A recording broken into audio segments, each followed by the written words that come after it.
¿Sabías que el 70% de las mujeres que tienen síndrome de ovario poliquístico no saben que lo tienen? ¿Sabes que esta es una de las principales enfermedades asociadas con infertilidad? Yo, paciente, ya tengo el diagnóstico de síndrome de ovario poliquístico. ¿Me puedo embarazar o no me puedo embarazar? El 70% de las pacientes con síndrome de ovario poliquístico tienen resistencia a la insulina. Tú eres una paciente que está buscando embarazo o ya tienes el diagnóstico de síndrome de ovario poliquístico, es importante que te quedes viendo este video. Hola, bienvenidos a Bebé a Bordo o no. Soy el Dr. Omar Colín, ginecólogo y biólogo de la reproducción. Este podcast va a tratar acerca de temas relacionados a infertilidad, maternidad o no. ¿Por qué? Pues porque no todas las mujeres hoy día quieren embarazarse o les interesa hablar sobre este tipo de temas. Así que, sin más preámbulos, ¡vámonos! Hola, soy el Dr. Omar Colín, ginecólogo y experto en infertilidad. Quiero presentarles esta nueva sección en donde en este tipo de temas no voy a invitar a algún experto o a alguna paciente. En esta sección vamos a estar tú y yo frente a la cámara. Por lo pronto, el día de hoy vamos a platicar acerca del síndrome de ovario poliquístico. Vamos a hablar un poquito de qué es el síndrome, qué puede pasar con esa enfermedad, cómo se puede tratar, mitos, leyendas, realidades y todo lo que hay alrededor de una enfermedad que existe desde hace muchísimo tiempo y que al día de hoy todavía sigue siendo una enfermedad de no tan fácil diagnóstico. Y es importante poder tocar este tipo de temas porque aquí la importancia es que tú como paciente entiendas la enfermedad para que sepas lo que tienes y para que puedas ir de la mano con tu médico caminando hacia el objetivo final, que es en este caso, tener un hijo. Y por cierto, no olvides en suscribirte, picarle a la campanita, escriban, pónganle lo bueno, lo malo, lo regular, todo se vale, pero suscríbanse, ¿ok? Entonces, bueno, vamos a entrar en tema. ¿Qué es el síndrome de ovario poliquístico? ¿Qué implica esta enfermedad? A ver, hay que entender varias cosas. El síndrome de ovario poliquístico va más allá de tener un ultrasonido con muchos quistes en los ovarios. Esto es bien importante entenderlo porque hay muchos pacientes que van a X lugar, se hacen un ultrasonido y les dice la persona del ultrasonido, tienes muchos quistes en los ovarios. Entonces esa paciente sale de ahí creyendo que tiene una enfermedad y a lo mejor no la tiene. ¿Ok? Entonces hay que poder entender mucho este tipo de cosas. Va más allá de la cantidad de quistes que pueda o no tener el ovario. El síndrome de ovario poliquístico es una enfermedad que es un problema metabólico de base y que tiene una repercusión hormonal muy importante. Una de las principales repercusiones hormonales que tiene es el hiperandrogenismo.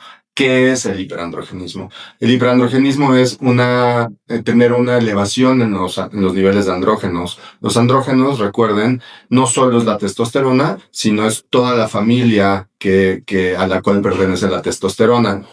Y en algunas ocasiones, la elevación de este tipo de hormonas se hace muy evidente. ¿Por qué? Por datos clínicos como el acné, por datos clínicos como el exceso de vello que se llama hirsutismo, caída de cabello, e inclusive en casos muy severos, inclusive cambios en el tono de voz, ¿no? Entonces, más allá de lo que uno pueda ver en la paciente, es decir, si tiene acné o si tiene mucho vello, más allá de todo eso, aquí lo importante es identificar el problema metabólico. ¿Qué quiere decir esto? El 70% de las pacientes con síndrome de ovario poliquístico tienen resistencia a la insulina. Y esto hace, por diferentes mecanismos, que se altere el funcionamiento del eje hipotálamo-hipófisis-ovario. Esta disfunción de este eje hace que el ovario, unas células que están dentro del ovario, aumenten la producción de andrógenos. Y todo esto lleva, entre otras cosas, a que la paciente tenga problemas en la ovulación. ¿Ok? Entonces, si se dan cuenta, va más allá de tener muchos quistes en un ovario. Es un problema que involucra desde una resistencia a la insulina hasta una elevación en los niveles de andrógenos con el respectivo problema en la ovulación. Es decir, son pacientes que pueden tener disminuida el número de ovulaciones al año o de plano no ovulan en mucho tiempo. ¿ok? De ahí vienen algunos de los síntomas que ahorita vamos a mencionar. Entonces, esto implica que estas pacientes, más allá de todo lo que les está pasando, que si tienen mucho vello, que si el acné, hay que entender que de base probablemente tienen un problema metabólico, un problema relacionado a una resistencia a la insulina, lo cual vuelve este tema algo muy importante. ¿Por qué? Porque si no lo identificamos y no atacamos a tiempo, más allá del tema reproductivo, la paciente va a tener mucho mayor riesgo de llegar a desarrollar enfermedades como diabetes mellitus o diabetes gestacional. Es decir, no es cualquier cosa, va más allá de un tema de acné, que también es importante, pero va más allá de eso. Estamos hablando de un problema base que en la mayoría de las ocasiones radica en una resistencia a la insulina. Ahora, ¿cuáles son los síntomas más frecuentes de esta enfermedad? Yo creo que los más frecuentes son las alteraciones en el ciclo menstrual.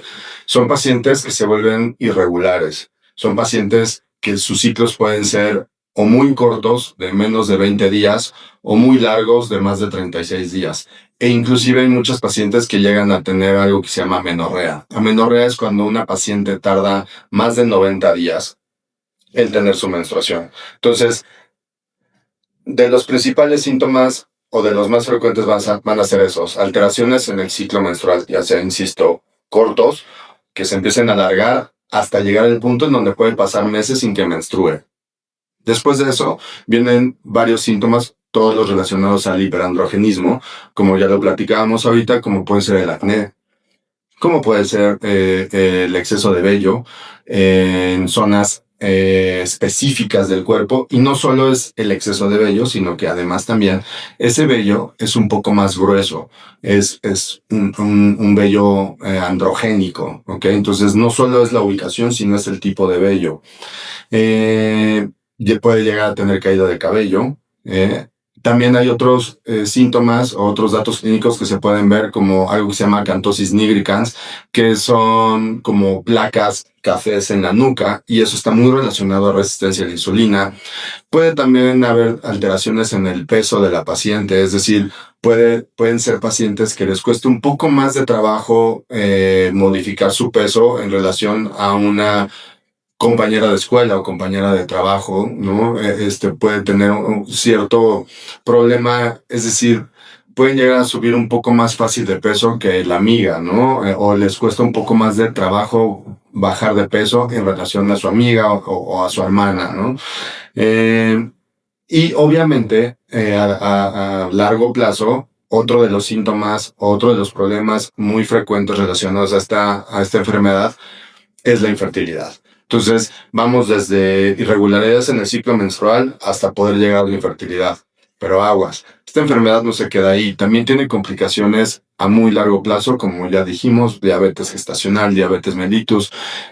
Aumenta el riesgo de cáncer de mama, ¿no? Aumenta el riesgo de cáncer de endometrio, aumenta el riesgo de hipercolesterolemia, aumenta el riesgo de hipertensión arterial. O sea, no es cualquier enfermedad, y eso es lo importante de identificarla y atenderla. El siguiente punto importante de esta enfermedad es: yo, paciente, ya tengo el diagnóstico de síndrome de ovario poliquístico. ¿Me puedo embarazar o no me puedo embarazar? Sí, sí se puede. A ver, es un manejo multidisciplinario, y ahorita vamos a hablar un poquito del tratamiento, pero no trabajamos solos. Aquí involucramos a un experto o experta en nutrición, a un experto o experta en endocrinología, ¿no? Y nosotros, como biólogos de la reproducción, en un trabajo multidisciplinario, pero por supuesto que se puede lograr un embarazo. Se tiene que hacer una evaluación adecuada para poder dar un tratamiento adecuado entre todo el equipo, claro que sí, pero eso nos va a ayudar a llegar al objetivo, que es un embarazo. Pero créanme que sí se puede, y haciendo lo que se debe de hacer, llegamos a buen puerto, ¿ok? Ahora, en cuanto al tratamiento, a ver, la base del tratamiento en muchas de estas pacientes es un control nutricional. O sea, es muy importante el entender que si la base de esta enfermedad para muchos pacientes es un problema metabólico, la mejor forma de poder atacarlo o poder estabilizarlo o tener eso arreglado es con cambios en el estilo de vida, y eso involucra una mejor alimentación. Por eso, en el equipo multidisciplinario siempre tenemos algún experto o experta en el área de alimentación, porque esta persona nos va a ayudar a coachar a la paciente y poder darle un adecuado plan de alimentación que nos va a ayudar a controlar el problema metabólico y por ende nos va a ayudar a controlar la enfermedad. Aunado a eso, junto también con los cambios en el estilo de vida, como son una adecuada suplementación, como son el ejercicio, porque recordemos que el ejercicio también ayuda a disminuir la resistencia a la insulina. También hay fármacos que nos van a ayudar. Y ahí sí depende del momento en el que esté cada paciente. Hay anticonceptivos que nos pueden ayudar a disminuir los niveles de andrógenos. Hay medicamentos que nos pueden ayudar a disminuir la resistencia a la insulina. Sí los hay. Y se utilizan en casos específicos donde, por un lado, estamos demostrando la resistencia a la insulina y por otro lado, la paciente lo requiere junto con el plan de alimentación adecuado y junto con los cambios en el estilo de vida. Entonces, se dan cuenta, no es cualquier cosa, no es cualquier tratamiento y siempre involucra a un equipo multidisciplinario. Por otro lado, también hay que mencionar algunos mitos o leyendas que hay alrededor de la enfermedad, en el sentido de que los ciertos anticonceptivos provocaron que la paciente tuviera esta enfermedad. La realidad es que no. O sea, no hay un anticonceptivo que como tal haya generado esta enfermedad en la paciente. O sea, no hay manera. Normalmente este tipo de problemas son situaciones donde la paciente ya lo tiene, pero se empieza a ser evidente cuando empieza a funcionar el eje hipotálamo hipófisis gónada, que esto es a partir de la menarca hacia adelante, que es cuando empieza a funcionar todo este eje hormonal y entonces se empieza a presentar cierto tipo de alteraciones, pero muchas veces este problema ya estaba desde antes, entonces no tiene que ver o no está relacionado con el uso de ciertos anticonceptivos, ¿no? Algunas veces también mencionan que algún fármaco, hay fármacos que sí pueden aumentar los niveles de andrógenos, pero eso no quiere decir que tengas síndrome de ovario poliquístico. O sea, puedes tener elevados los andrógenos por otra cosa, ¿no? O sea, puede ser una paciente que quiere aumentar su masa muscular y entonces empieza a usar testosterona para aumentar su masa muscular. Por supuesto que sus niveles de andrógenos van a elevarse y por supuesto que va a tener efectos adversos en muchos de los casos, pero no tiene síndrome de ovario poliquístico, ¿me explicó? Eso no va por ahí, ¿ok? Entonces, en realidad no hay un fármaco que esté usando la paciente que como tal le provoque la enfermedad. O sea, puede provocar algunos fármacos síntomas parecidos al síndrome de ovario poliquístico, pero no por eso va a tener la enfermedad. Otro punto importante de la enfermedad es que sí es para siempre. A ver, hay que entender algo. Si la base del problema de la paciente es la resistencia a la insulina, el problema, es decir, la patología va a ser persistente en la paciente. Eso no quiere decir que la va a pasar mal toda la vida, no. Aquí lo importante es entender que si una paciente lleva las cosas como debe de llevarlas, aprende a cuidarse, aprende a comer, aprende a entender su cuerpo y aprende a conocerse, puede vivir toda la vida con la resistencia a la insulina o con el síndrome de ovario poliquístico, pero no tener ningún problema ni para embarazarse, ni con el peso, ni tener mucho vello toda la vida, ni estar llena de acné toda la vida. No va a pasar eso. Esa es la importancia de conocer la enfermedad y darnos cuenta de que no hay una pastilla que yo le dé a la paciente y que en ese momento se resuelva como si fuera una infección. Es un tratamiento de largo plazo, es un tratamiento de autoconocimiento y es un tratamiento multidisciplinario. Y recuerda, si te diagnosticaron síndrome de ovario poliquístico, 1, no estás sola. 2, no quiere decir que no vas a poder embarazarte. Sí vas a poder hacerlo. Solo necesitas un diagnóstico certero y un tratamiento adecuado y multidisciplinario. Y recuerda, si tienes dudas sobre esta u otra enfermedad, no dudes en agendar una cita personalizada conmigo. Te dejo el link para que agendes aquí en la descripción. No dudes en hacerlo.